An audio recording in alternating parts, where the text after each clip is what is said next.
Farm জিনিস যে কোনো ব্যবসা প্রতিষ্ঠানের জন্যই বিদ্যুৎটা একটা জরুরি বিষয় আর কি। আব্দুল মালেক, জি, তোমার এই ঘূর্ণিঝড় যে গেল, ঘূর্ণিঝড়ের অবস্থান তোমার কোন কোন বিষয় নিয়ে বেশি ক্ষয়ক্ষতি মধ্যে পড়েছো তুমি?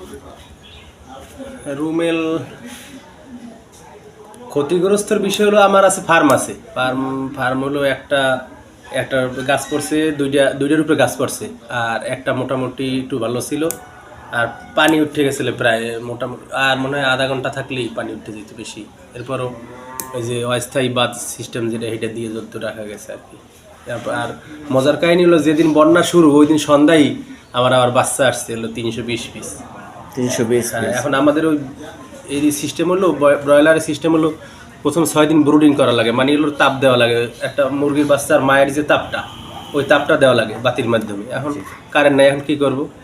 এরপর বাজার থেকে হেরিকেন আনছি, পাই না। তারপর হলো কাঠের গুঁড়ি টুড়ি দিয়ে যেভাবে গরম রাখা দরকার আর কি, মোটামুটি একটা বাচ্চা মাত্র মারা গেছে।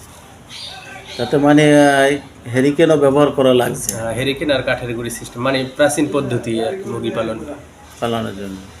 তাতে কি মানে এমনি মানে তোমার গাছ টাছ মানে তোমার ফার্মে পড়ছে কিনা? গাছ পড়ছে, দুইটা ঘর পাশে দুইটাই গাছ পড়ছে, এক পাশ ভাঙিয়ে গেছে। যে একটা মুরগি ছিল 100 পিস, আর একটা হলো ওই যে 320 পিস। এখন ওইটা এক পাশে চাপাই রাখছিলাম, ভাগ্য ভালো ছিল, না তো ওইগুলো মারা যায়। কিন্তু কষ্টের বিষয় হলো ওই পাশে আমার লাখ টাকার মাছ ছিল, ওই যে ওই পাশে ওই পুকুরটা ওই ঘেরে এটা একটা খালের সাথে একবার সমান হয়ে গেছে পানির সাথে। নীলা নেটটা কোনো জাল দিয়ে রাখা যায় না। এখন কারেন্টের বিষয়ে যে কারেন্ট বিদ্যুৎ না থাকলে তো মানে তোমার অবস্থান আরো মানে বিদ্যুৎ না থাকলে তো ওই যে গরমে মুরগি মারা যাচ্ছে, আর ছোটগুলোর তাপ দিতে পারতেছি না, এটা একটা কষ্টকর বিষয়। তার জন্য মানে তোমার বিদ্যুতের একান্তভাবে এখন প্রয়োজন। আমরা বিদ্যুৎ ফার্ম জিনিস যে কোনো ব্যবসা প্রতিষ্ঠানের জন্যই বিদ্যুৎটা একটা জরুরি বিষয় আর কি। সরকার ঘরে ঘরে কারেন্ট দেওয়ার পরে মানে এখন যে কারেন্টের অভাবটা মানে এটা কিন্তু এটির বেশি ভালো মানুষই করছে না। এই যে কারেন্ট না থাকলে যে কি অবস্থা, এইটা এখন বুঝতেছে। সরকার যে প্রত্যেক ঘরে ঘরে বিদ্যুৎ দিয়েছে, কত শান্তি, এটা মানুষ খালি উপভোগ করছে, কিন্তু এটার মজাটা বোঝে নাই। এই বন্যায় যে 3 দিন বন্ধ রয়েছে, এখন কারেন্ট মানুষের মোবাইল চার্জ দিতে পারে না, কারো সামাজিক যোগাযোগ মাধ্যমে এখন আমি কোনো গ্লোবালে কোনো যুক্ত নাই, একেবারে পুরো বন্ধ। তাইলে এখন কোথায় কি ঘটতেছে আমি এখন বুঝতে পারতেছি না, কে মরছে কে বাঁচছে, যোগাযোগ নেই। আসলে তো তুমি নিজের পায়ে নিজে দাঁড়ানোর জন্য চাকরি ছেড়ে তুমি এই রাস্তাটা বাইছে নিচ্ছ। সকলেরই নিজের পায়ে দাঁড়ানো উচিত, পরের অধীন না থাকাই ভালো। যত বড় চাকরি হোক সে চাকরি।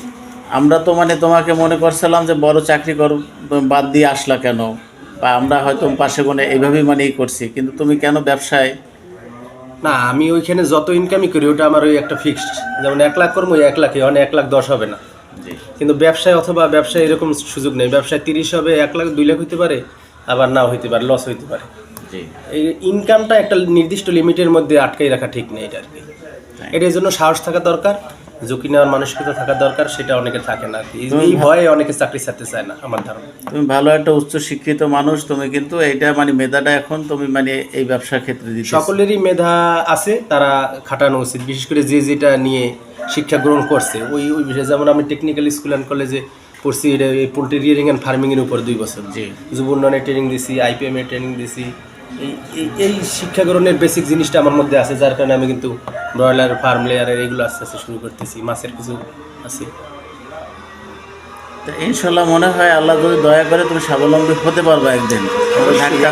স্বাবলম্বী হবো।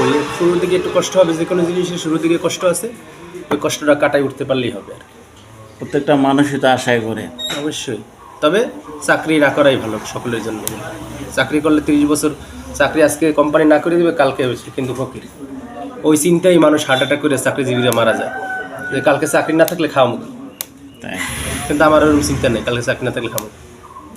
আমরা সকলেই জানতাম তুমি একটা ভালো পজিশনে ছিলে। একজনে ভালো পজিশনের বিষয় যে ডিভিশনাল একটা বিভাগের দায়িত্বে ছিলাম আর কি। কিন্তু ঠিক আছে, ওটাও দরকার আছে, ওটা একটা প্রশিক্ষণ, শুরু থেকে একটা প্রশিক্ষণ দরকার, এটা হয়ে গেছে।